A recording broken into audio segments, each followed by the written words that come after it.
Welcome back to PHIL 2103, Introduction to Philosophy and Ethics. We are talking about war and the morality of war. Now, as we've talked about some historical positions, and as we've talked about some general theories about what it means to follow whether war is just or whether it's unjust, now let's talk about war in the Bible. Now, let's address something right up front.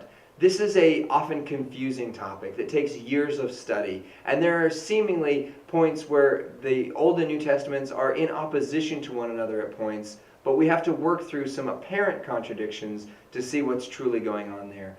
All that to say, this issue is not as cut and dry as others. Whereas in sexual ethics, the Bible is absolutely clear that there must not be even a hint of porneia involved. When it comes to war, there's a little bit more that we can discuss that's in some gray areas. So first, let's make the point that throughout the Old Testament, Israel was commanded by God to go to war. You'll see where he says, go to war with the Canaanites, go to war with the Philistines. And even beyond that, he even commands for all of their persons and property to be destroyed and obliterated. So there's some particularly difficult things that we have to look through, because when he commands total annihilation, what are we to take from that? What does that speak to the character of God? Now, typically what this is seen in theological circles is that God is exercising judgment in a more temporal way rather than delaying ultimate judgment until death. That is to say, each one of us is going to face eternal ultimate judgment one way or another for our actions that we've taken, whether or not we have accepted or rejected his offer of grace through Jesus Christ. And so this falls under that free will scenario where God potentially sees where we would or would not have chosen him, and therefore is merely enacting his judgment in a temporal, time-bound sense, rather than waiting until the eternity. So we have to ask, what does this tell us about the character of God? And more specifically, what does this tell us about God's feeling towards sin, that this could happen in a temporal space? It should tell us that God is deeply offended by sin. He is deeply, deeply hurt and affected by it. The only takeaway is that according to our author of our book, he says there's nothing intrinsically immoral about war. The holy wars of the Old Testament were unique also in the fact that that they were acting out of a theocratic society. That is to say, God was king in both the literal and spiritual sense. God was the governing authority. And so, ultimately, such wars were not necessarily God's perfect will, but it was only his permissible will that allowed these wars to happen, and that was due to the hardness of our hearts. So once again, back to your free will lectures, God saw the hardness of our hearts and what would have possibly happened, whereas he then enacted temporal judgment.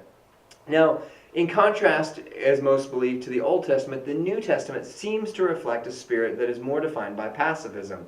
The Sermon on the Mount that was given, blessed are the poor in spirit, blessed are the meek, blessed are the humble, as opposed to blessed are those who make war. It actually specifically says, blessed are the peacemakers. Blessed are those who are pure, for they will see the face of God. In 1 Peter 4:12 through 19, we actually see a command to submit to persecutors. And in Romans 13:1 through 7, we see submission to civil government, even that of a tyrannical Roman emperor. So we see a spirit of pacifism that starts to reflect in there. You know, one of his famous sayings, of course, is to turn the other cheek. And we tend to look at those primarily. However, I want you to understand that the Old Testament and New Testament reflect the same God. God is clear that he is the same yesterday, today, and forever. And as you look deeper into the New Testament, you'll see that it is not quite as pacifistic as one might initially believe. For example, even though Jews and Christians were not common in the Roman army at the time, that is also because at the time you were required to give an idolatrous oath to Caesar. You literally had to say Caesar is God before you were allowed into the Roman military. And most Christians and Jews would, of course, not do that. That was not allowable. And so because they would not bow to God or to Caesar as higher than God, they were not allowed to participate in that. They were also being persecuted at the time for very same reasons, because they were putting God above Caesar. If you look at the New Testament, you start to realize that no converted soldiers were asked to give up their profession. See Luke 7:1 through 10. As Jesus meets Roman centurion, he says, I've never seen any greater faith in all of Israel than in this Roman centurion. So he actually praises the man. But what you don't see is him saying, but you know what? You really need to leave your profession, because you can't be a Christian, you can't be a follower of me, and be a Roman soldier. So no one is asked to leave their profession once converted. You also see instances, for example, of the famous where Jesus comes into the temple and begins whipping people and begins driving them out of the temple.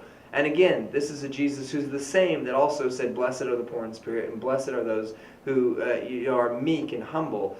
He turned the other cheek. And the same Jesus has gone in with righteous indignation and turned over tables and begun whipping. Followers of the New Testament teachings on turning the other cheek say that the command behind that is actually not repaying evil for evil. That the heart of it is not literally when you're struck on this cheek, you turn this cheek. But when evil is done to you, you do not repay that evil with more evil. Some do not suggest that the state cannot be involved in war, but only that Christians cannot be involved in the state when it does wage war. So meaning Christians can be politicians in a Christian pacifistic system, but that not necessarily we cannot be engaged when we are going to war. Some Christian pacifists will also suggest that the state should not even go to war, and that money that's used on defense should actually be filtered back to social systems as well. The Christian pacifist says that most of their arguments or premise then are on the church's separation from the world. We are called to be holy. We are set to be called apart from the world.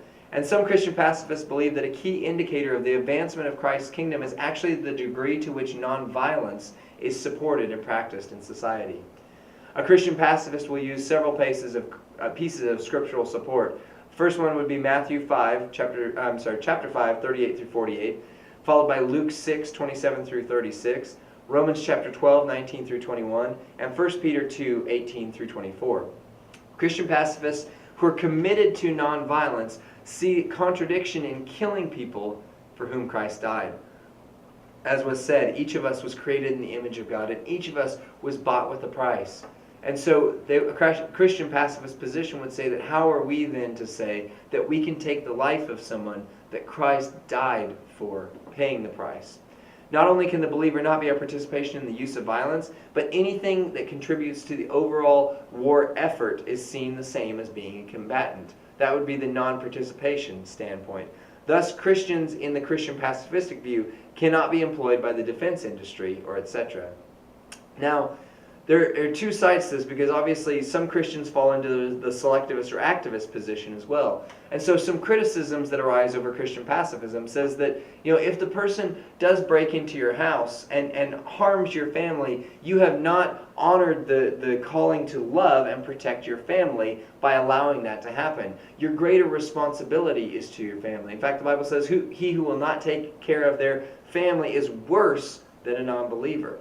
They will also look to Augustine of Hippo, who held that the only way that one can uphold the law of love is to use violence when another person is threatened with deadly force. So if you were to happen across someone who is being mugged or beaten in an alley, and you were not to go and stop that, even with the use of physical force, then you have not upheld the law of love.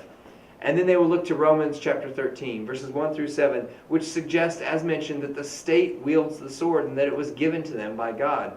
They say that the state was given the ability to go to war justly as a way to protect its citizens.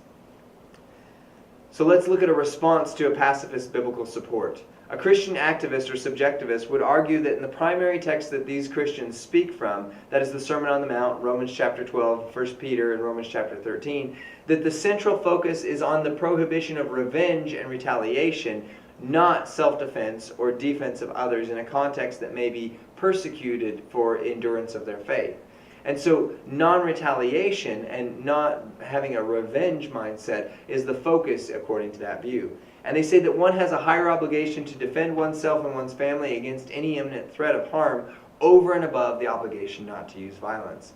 They will also concede that the pacifists have a point in that we are called to first take pacifistic nonviolent measures, but they concede that nonviolence cannot be an absolute, that there are certain scenarios that simply cannot be avoided, such as the instance we've spoken of, World War II, or if someone were to break into your house. The law of love means that sometimes you must, in the Christian activist or selectivist view, must engage in violence, even if it is just to cause the greater good. So now that we've examined that, let's start to talk about the just war theory and round out this final section so you can understand what it looks like and what you need to engage as you discuss and get ready for your final paper.